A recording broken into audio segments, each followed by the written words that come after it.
My name is Erin Perkins, and this is my case study for AEP 855.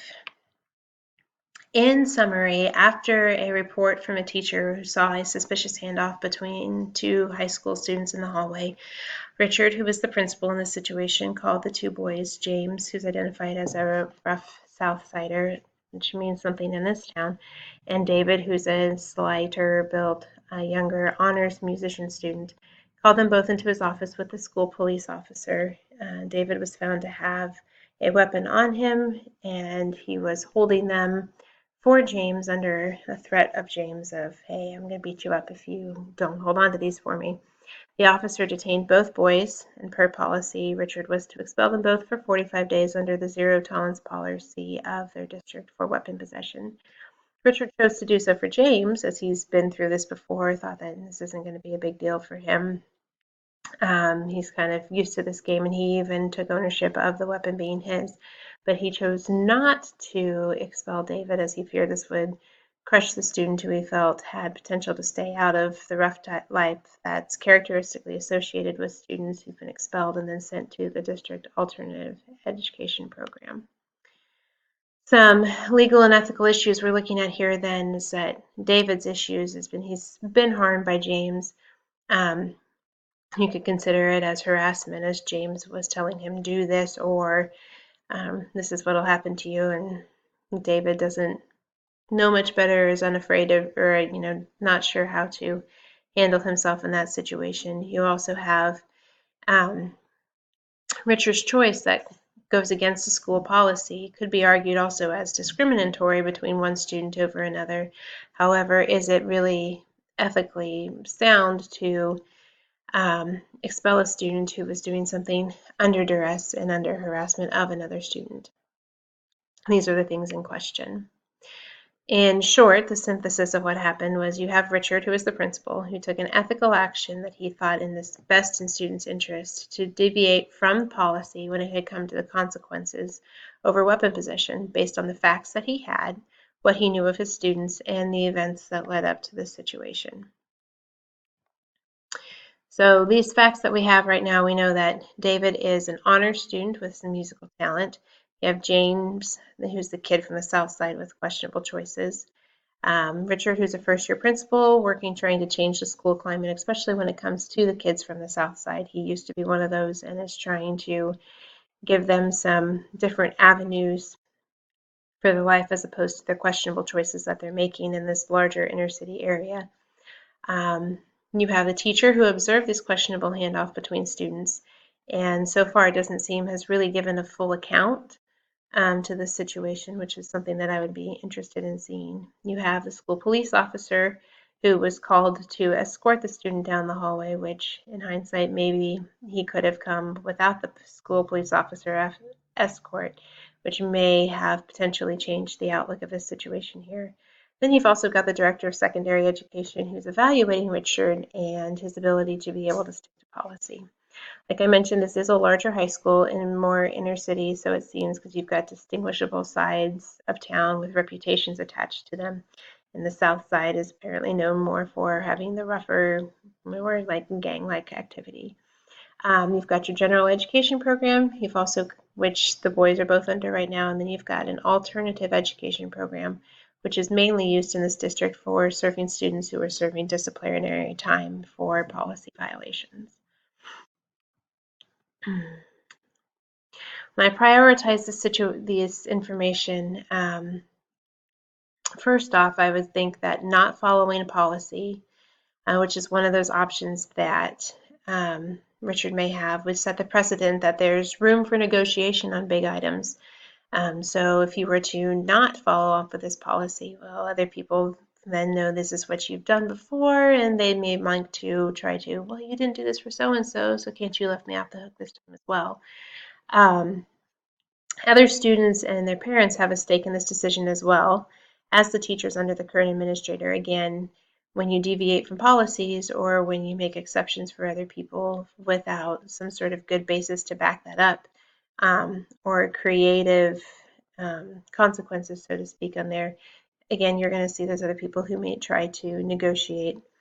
So you're looking at students who are going to see these things, parents who are going to see these things and teachers, and how do they feel um, with their school leader who is making decisions such as these. Some of the stakeholders that we're missing right now is the full teacher's account, like I mentioned before, that I would like to be able to hear more of exactly what she had witnessed. Also, David's account, he doesn't speak much when he's in the office there, just kind of cracks under the pressure, almost bursts into tears, isn't able to say anything. Knowing his full side of the story would be important to make the most informed decision. So some different options here and possible consequences with them. First off, the taking no action route, well, it would show that you've got no concern for the gravity of possessing a weapon on school grounds, and it opens you up for having no ground to stand on in any sort of bigger situation like this. A more comprehensive action where you just stick strictly to the book, expel both boys as policy says, send them to alt ed.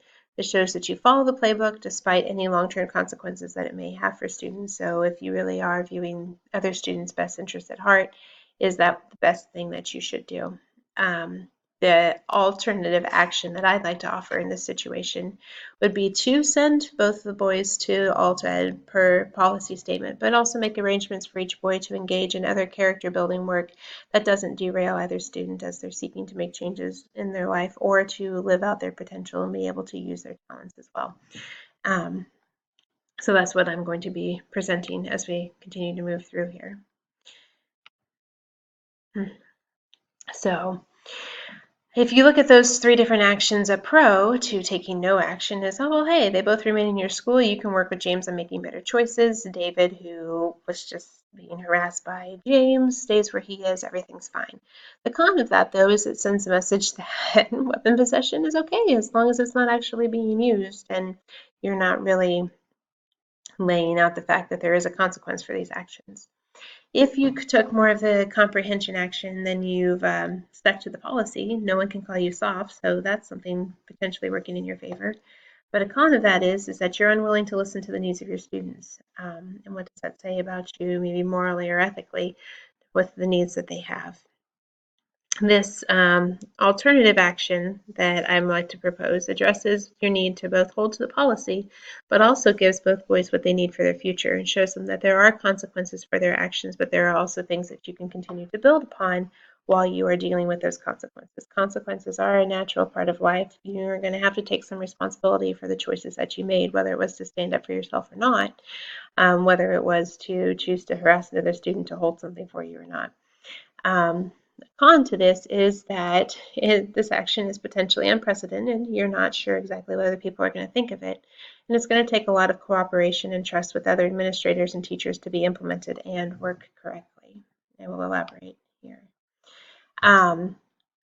As I discuss here, my best option, I think, is this alternative action where boys get sent to alternative education for the 45 days per the policy with a condition that they are both are going to participate in activities to further their character development and that are in their best interest. So David's still allowed to participate in band as he has done before at the general education high school. His curriculum while he is in alternate ed will also align with his honors course of study so that he's not getting off track there as well. And will be able to jump right back into his classes after his time has been served, so to speak. James will also be required to do some sort of community service or club involvement with students that he's less acquainted with. So this isn't just another punishment for him because it says that, he's kind of used to that sort of thing. He's been through this before.